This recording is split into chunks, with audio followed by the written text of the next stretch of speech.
Hey guys, welcome back to my channel. I'm Jocelyn, if you didn't know. Now you know. This video is probably gonna be bad. Who knows? So if you ever see me looking down, this is what I'm looking at. I literally have I have 5 pages, so y'all get ready. Go grab some pizza, go grab some chips, grab a soda, grab some tea because I like tea, or coffee if you drink coffee. I'm trying to get into coffee, but you know, make sure you subscribe and turn on the bell notifications so you can see whenever I upload a new one. I'm in college and things get a little hectic around here. So if not, just make sure you turn on the bell, little ding, you know, so you can be notified whenever I upload. But yeah, so roll the intro.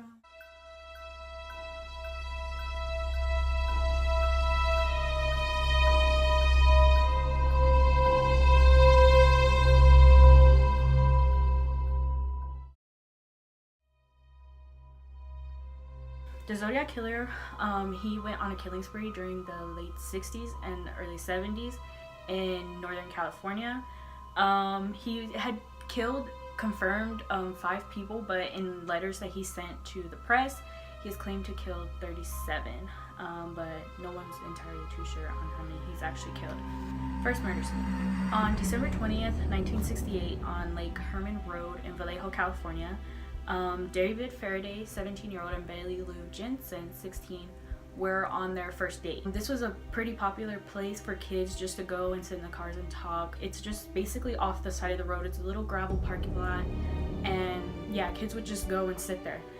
The shooter had got out the car and he started walking towards the car and he just started shooting. Betty was driving and David was in the passenger seat, and the shooter started shooting. But David in the back, stopping him immediately from trying to get out the passenger side, which Betty did. She got out and she started running as fast as she could, obviously. But she was then shot 5 times in the back, which made her fall and collapse about 30 feet away from the car. By the time the police had arrived, Betty was dead. David was still alive, but he would later then die on the way to the hospital. At the time, no one knew that this was a work of a serial killer. So on to the next murder. It was July 4th, 1969 in Blue Rock Springs Park in Vallejo, California, around midnight. This was only a few minutes away from the previous crime at Lake Herman. A car parked behind Darlene Farron, 22, and Michael Mago, 19. The car just parked right behind them and just stayed, and then eventually the car drove off. A few minutes later, the car came back. And then once he parked, he immediately got out the car and started walking towards the passenger side, which was the side that Michael was on, with a bright flashlight. At first, they thought it was the police. So as David reaches to his side for his wallet to get out his ID, he feels a sharp pain behind his ear and then realizes that he had been shot with like a silencer. So he didn't hear nothing. He just felt a sharp pain behind his ear. And then he realized he was shot. Also began shooting Darlene, also from the other side. He walked away and then realized that Michael wasn't dead, because Michael then started trying to go towards the back seat so he could avoid him. He came back and shot both of them again. Both were found alive whenever the police came. Darlene would end up dying at the hospital and Michael would end up surviving. Michael was then able to give a description to the police of the shooter. He described him as a young white male from 20 to 30 years old, stocky, 200 pounds or larger, and about 5'8", with light brown curly hair and a large face. Within an hour after the crime had happened, the police received a call from someone claiming to be the shooter in tonight's crime, but also from the crime a while back at Lake Herman. Police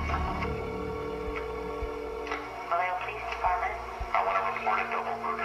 Still 1 mile east on Columbus Parkway, the public park. You'll find kids in a brown car. They were shot with a 9mm Luger. I also killed those kids last year. Goodbye.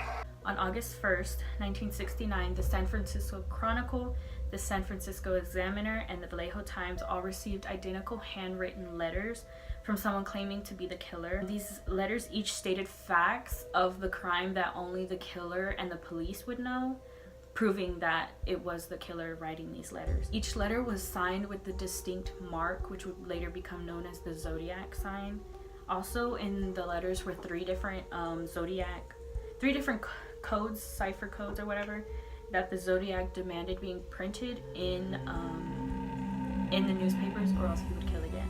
The Zodiac claimed that those cracked codes that he was talking about would reveal his identity. A few days later, August 4th, 1969, another letter was received. At the beginning of the letter, it stated, "This is the Zodiac speaking." This marks the first time that the killer actually called himself the Zodiac Killer. A few days later, the code was cracked by a couple in Salinas, California. It read, "I like killing because it is so much fun. It is more fun than killing wild game in the forest because man is the most dangerous animal of all to kill. Something gives me the most thrilling experience. It is even better than getting your rocks off with a girl. The best part of it is that when I die, I will be reborn in paradise, and those I have killed will become my slaves. I will not give you my name because you will try to slow down or stop my collecting of slaves for the afterlife." The next month, on September 27, 1969, in Lake Berryessa in Napa, California, 22-year-old Cecilia Shepard and 20-year-old Brian Hartnell were on a picnic. Cecilia noticed a man watching her behind a tree a little ways back. After some time, the man came out from behind the tree and he started walking towards them like really quickly. And she then noticed that he was wearing an executioner style hood with the Zodiac symbol on his chest. He had a gun and a long knife and used pre-cut rope to tie them up before stabbing them repeatedly in the back. And Cecilia would die at the hospital, but Brian would survive despite being stabbed 6 times in the back. Brian would then describe to the police as the man being 5'8" to 6 foot, heavy set, 225 to 250 pounds, dark brown hair that could be seen through the eye holes of the mask that he had on. As police arrived to the scene, a message was found on the side of Brian's car, which included the Zodiac sign and dates of all 3 killings and the words "by knife" written below the September 27th date. The next month, on October 11th, 1969, San Francisco, California, just before 10 p.m., at the intersection of Washington and Cherry, cab driver Paul Stein was shot in the head by his passenger. A teenage girl from across the street, along with 2 others inside her home, were witnesses and got a good look at the man as he was wiping clean the cab and then began to walk away. They called the police and described the man as a white male, 25 to 30 years old, 5'8" to 5'9", reddish brown crew cut, heavy rimmed glasses. A police car that was nearby came quickly to the scene, but the chaos of the situation led to the police dispatcher giving a wrong identity to the police and incorrectly identifying the male as an African American male instead of white. The police car, driven by Officer Don and Eric Zelms, came up on a white male walking on the sidewalk, described as white male, 5'10", 170 pounds, about 40, glasses, reddish hair, crew cut, similar to this description gave by the teenage girl. However, since the dispatcher said that they were looking for an African American male, the officers began to leave the man alone and watched him disappear into Presidio Park. A sketch would be drawn based on the 2 descriptions. A bloody fingerprint was found in the cab.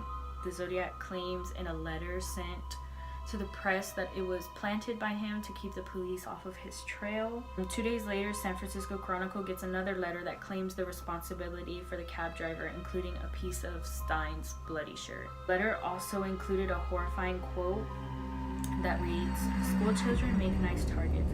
I think I shall wipe out a school bus some morning, just shoot out the front tire and then pick off the kiddies as they come bouncing out." He also later included diagrams of bombs that could be used on the buses. On April 20th, 1970, the San Francisco Chronicle received a letter including a cipher with the sentence, "My name is blank."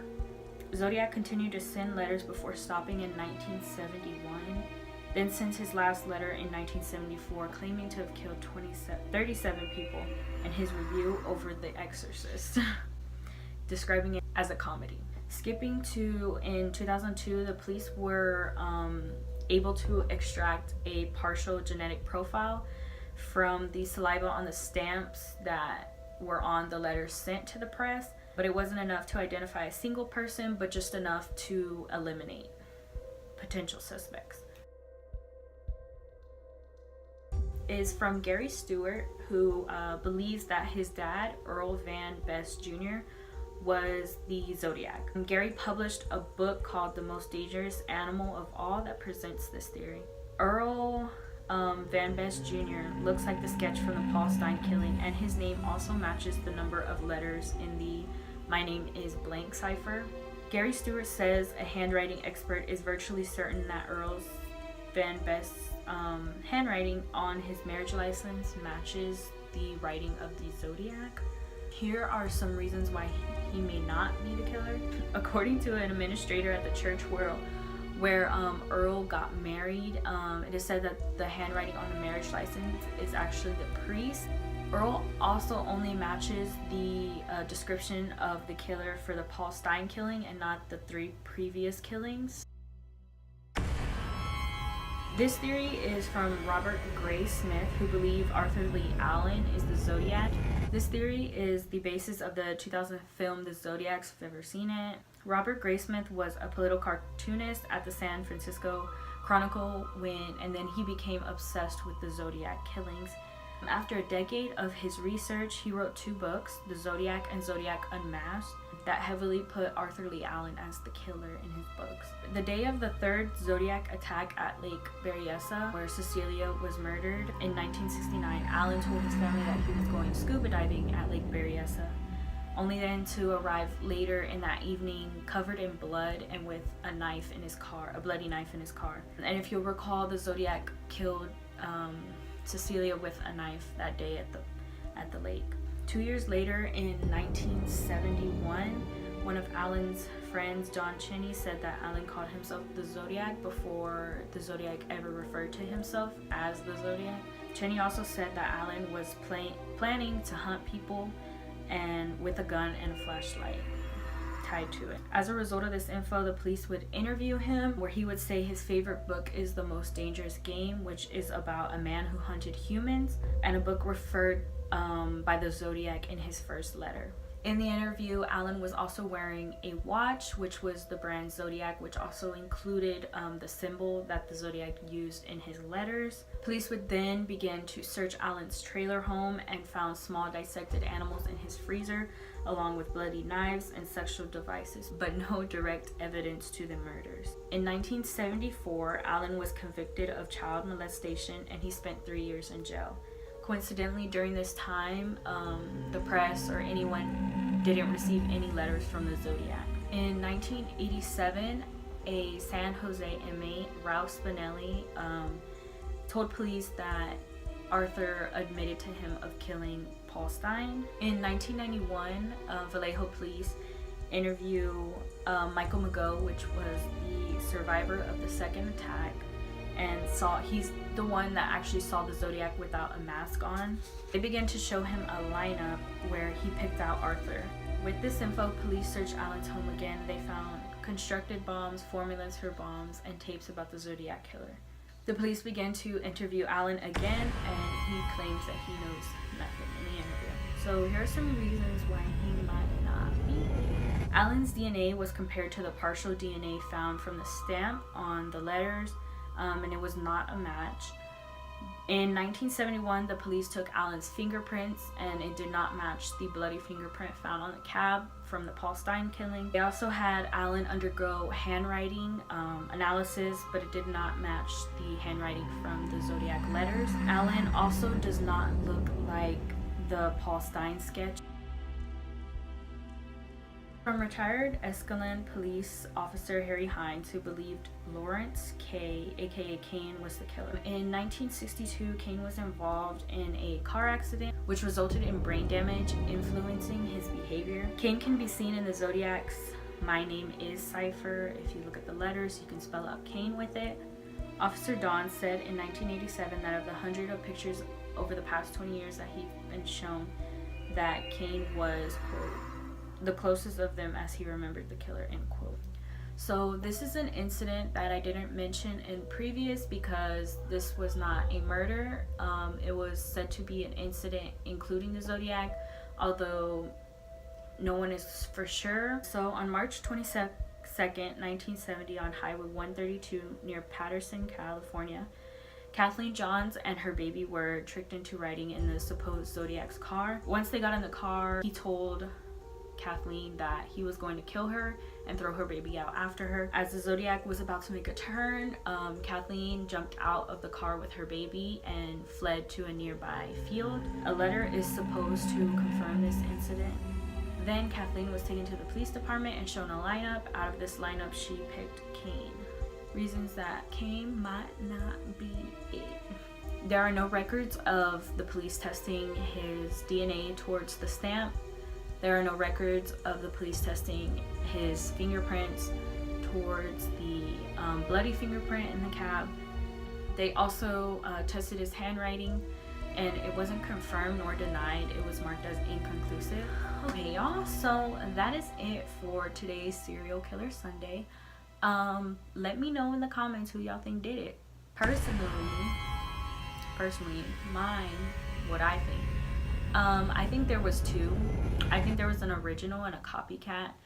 For the sketches of the people to be so different is kind of like hard for it to be one person, I think. Stay tuned for next Sunday. I'm gonna be doing Jeffrey Dahmer, so make sure to subscribe and turn on that bell button. I will link all my socials below if you like to follow me, you know, why not, right?